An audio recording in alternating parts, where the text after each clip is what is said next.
Well, it finished Bournemouth 1, Manchester United 1. I think, Keith, as with most United games this season, it's a tough old slog doing those matches, isn't it? Yeah, it's hard to give United any sort of praise. You know, the game looked like it was all going to be Bournemouth. Bournemouth were the more dangerous. I look at the XGs and United had a better XG, but you know the Garnacho chance aside, that I think Sabani should do an awful lot better with from the pass from Fernandes.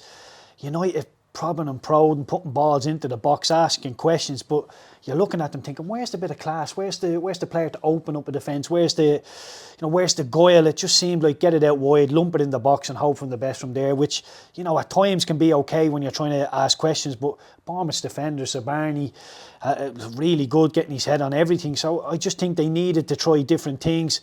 The intensity, the want, the desire didn't really seem to be there. When Evan Nielsen gets sent off, which is a questionable sending off, all of a sudden United think, okay, well, maybe there's something here for them, and then they decide, we'll go for it. The 9 minutes added on at the end is probably a bit of a talking point, considering United scored in the 95th minute of the game. So, yeah, look, I don't know about United. I really don't know. I think they're exactly where they should be in the league. They've got turned over way too many times, and could have easily been turned over again today, although towards the end they do well to drag themselves back into it. But you know, they're not forcing the tempo. They're not the ones who you're thinking, if anybody's going to win this game, it's Manchester United. It looked like Bournemouth from a long way out, and then the red card drags United back into it.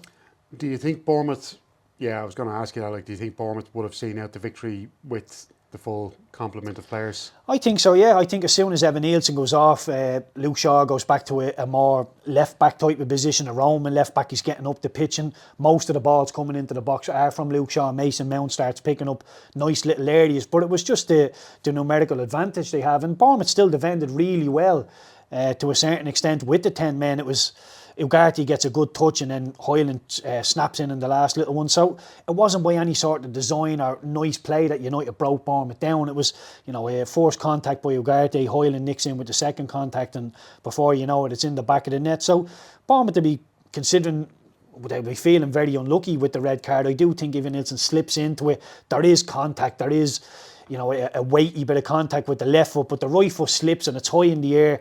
It looks out of control. It looks wild. But as I say, I think the slip is all because of that, and I think a strong yellow card would have been fair enough for me. And the United reaction, there was nobody. The United bench didn't jump up demanding a red card. Bruno Fernandes, who will give out about anything, didn't really demand the red card. But in real time, I looked at it and thought, ooh, you know what? And I can totally understand why it was given, but I still think it was a little bit harsh. Bournemouth may not. You would think maybe now that 7th position is a little bit beyond them, but they could still qualify for Europe depending on how the English clubs perform for the rest of those tournaments this season.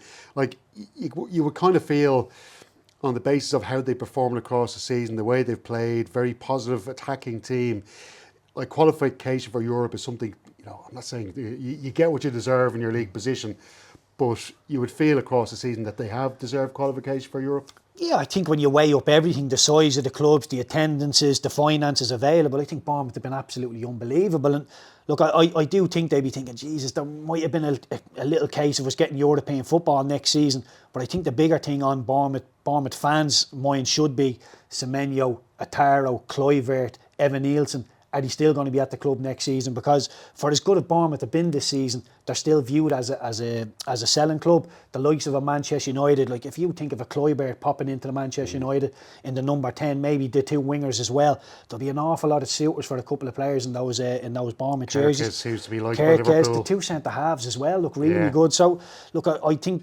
they're called the cherries. A lot of people would be like the cherry picked a couple of their players out of them. So I think the bigger conversation for Iriola and Bournemouth is keeping players in the building next season. Yeah, absolutely. Look, with United, they're obviously looking ahead now to the Europa League semi-final against Athletic Club in 4 days' time. Do you feel there was a bit of that in the back of the United players' minds? Their focus wasn't really on today's game? Yeah, I thought so. I thought from minute one they didn't really, you know, they're there, they're running around, they're pressing people, but you can press people and think, okay, that's enough, I'll get away with it. But are you really doing it with intensity? Are you doing it with trying to force mistakes? Are you just doing it because you've got to do it? And a lot of the Manchester United runs and pressing runs in particular are, okay, well, I do it because I have to do it. But am I really doing it with intensity to try and win the ball back?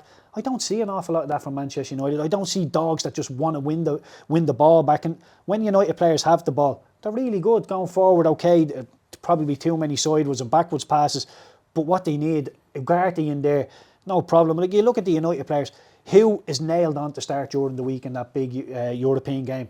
I don't think anybody. I don't think anybody has put their head above water and goes, well, I'm a starter for this club. It just seems a little bit all over the place. I'm still unconvinced with the 3-4-3.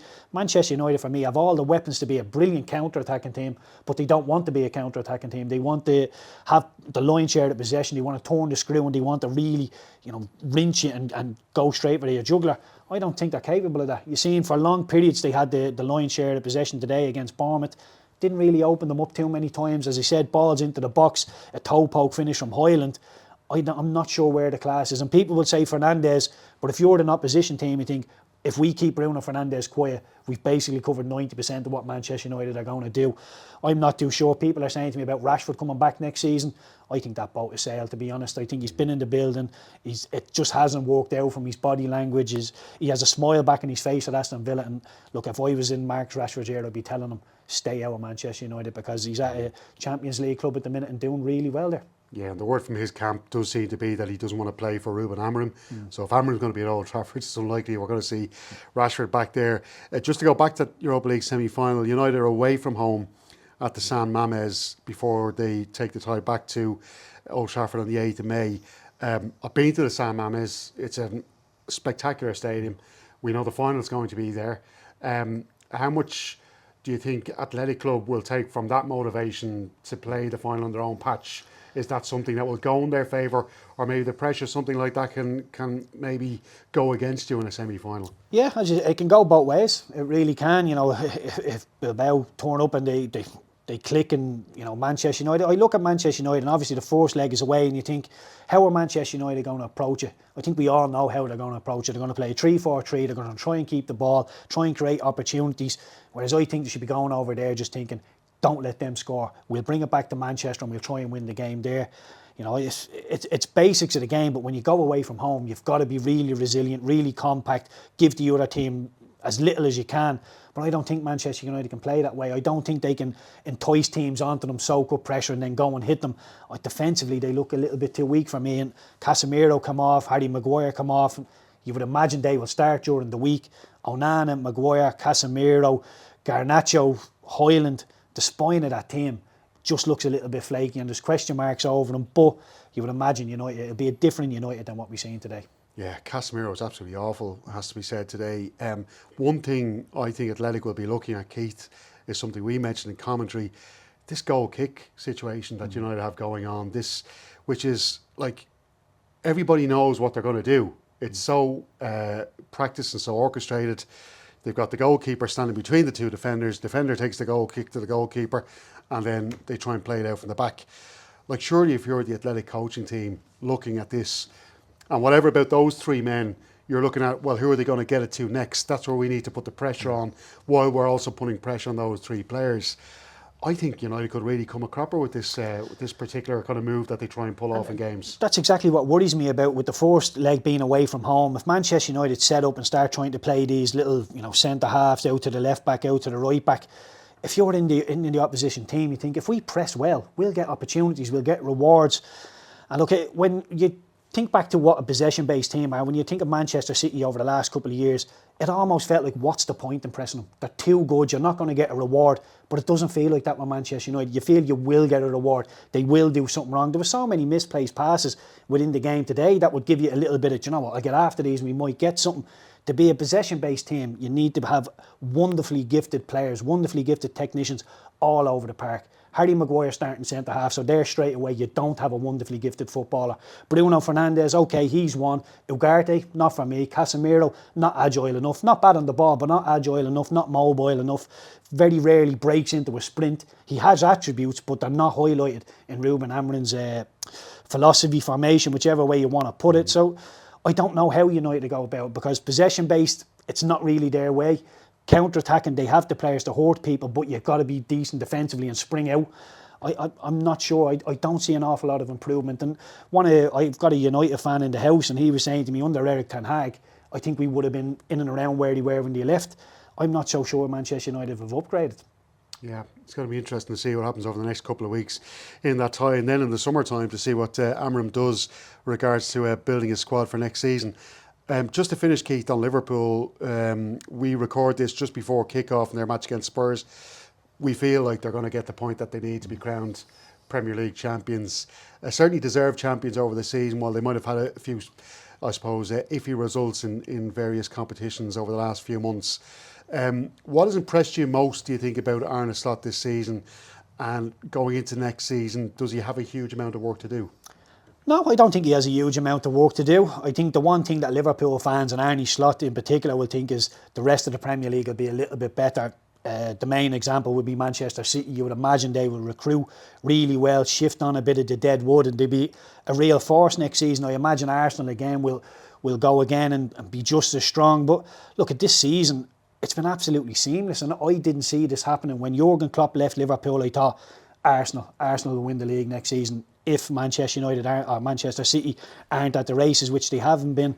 I looked at the midfield in particular for Liverpool at the start of the season. I thought they need a six. They need a destroyer. They need somebody just to go and stop the opposition from playing. But McAllister, Gravenberch, Szoboszlai, between them have all done that job once or twice, and it's been seamless the way they just interact and ducktail each other.